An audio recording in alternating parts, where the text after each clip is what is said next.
Hello, Oregon Realtors. Welcome to the Legal Brief, Risk Management on the Go. I am Jenny Pakula, CEO of the Oregon Association of Realtors. Prior to becoming CEO, I served as legal counsel for OAR for 15 years. I navigated a myriad of legal issues impacting your business and the industry in general.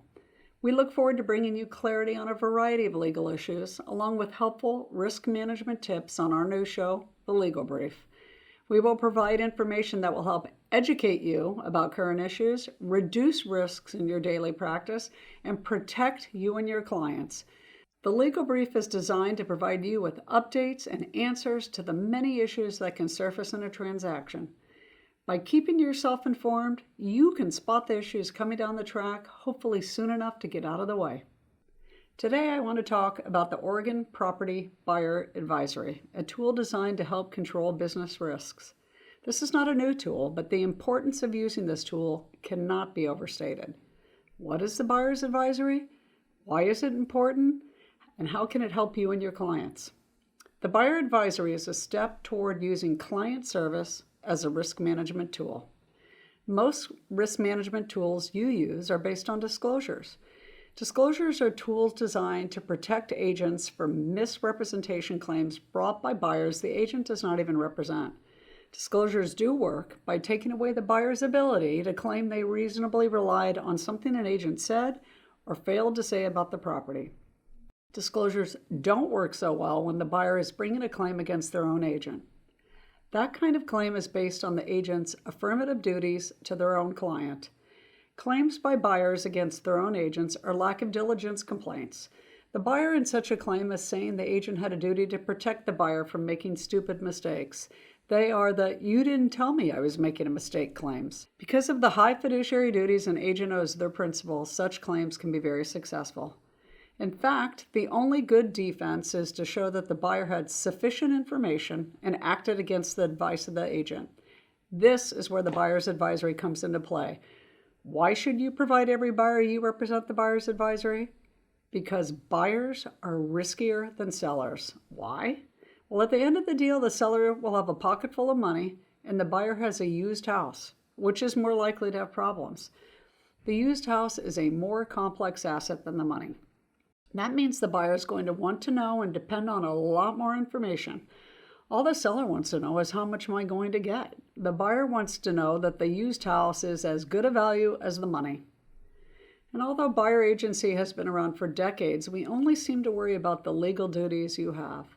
Because of this, we overlook the much more important question of the scope of representation provided to clients. The duties are set by law, so there's nothing you can do about them.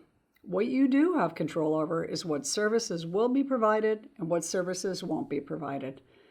A buyer needs two kinds of information. One, information about real estate transactions, and two, information about the scope of their relationship with their agent. That's why the Buyer Advisory is about information. Let's dig in. The Buyer's Advisory is full of information and advice for buyers. It is not a disclosure. It is intended to be a web-based tool containing hyperlinks to direct the buyer to more information. It is everything anyone could think of that a buyer ought to know before purchasing real property. Think of it as a very condensed book about real property purchase sitting on a library shelf waiting to be used. The Buyer's Advisory covers more than 30 topics in two broad categories. The first category covers property condition, inspection, and investigation. You will find topics covering home inspections, repairs and remodels, sewer and septic systems, wood stoves, mold, well flow tests, and so many more.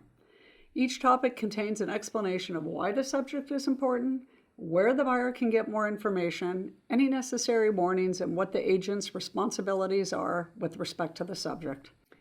The second category covers document inspection and investigation. Here, the buyer is given information about the myriad of documents that can surface in a real estate transaction, beginning with MLS data and progressing through various forms and documents to lead-based paint disclosures. The advisory explains the agent's involvement and, where necessary, warns the buyer about potential pitfalls. The advisory is intended to be very detailed but concise. Why have a buyer's advisory, you ask? Aren't we just telling buyers how to do it? Well, the short answer is yes and no. There is a great deal of information in an advisory that a buyer might find useful in purchasing property without using an agent, but it is hardly going to make a person off the street an expert. In fact, if anything, it should make them think twice about trying to purchase real estate on their own. The bottom line, any marginal gain for the do-it-yourselfers is far outweighed by the benefit real estate licensees can gain. Why? Because expectations really are resentments under construction. When you say nothing to buyers about what is really going on or what you can and cannot do for them, they assume everything is fine and you got it all handled. And that's wonderful as long as everything goes right. However, when things go wrong, that same buyer is going to blame you. What they will say is exactly what the advisory is designed to prevent. You didn't tell me. Because the advisory is just information sitting on a website, there are a number of ways it can be used. Agents can visit the site, download the content, and then use the information as they see fit when dealing with your buyer clients.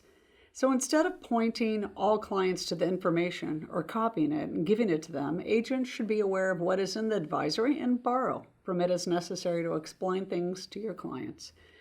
Like any advice given to clients, that advice should be documented in writing. The second way the advisory can be used is as a client resource. Rather than make the translation from the advisory to the client, you can direct your client to the full advisory or to the particular section that is relevant. Always remember to document that you suggested to your client that they go to the advisory for specific information. This is a voluntary tool for you to use.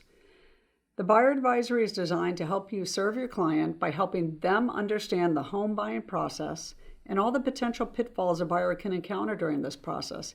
But more importantly, the advisory outlines what the clients can expect from the services you will provide. It is a tool for showing diligence in representing your buyer client. You can view and download the buyer advisory on the OAR website by visiting the link shown on the screen. Thank you for tuning into this month's Legal Brief. We are excited to bring you more risk management videos every month.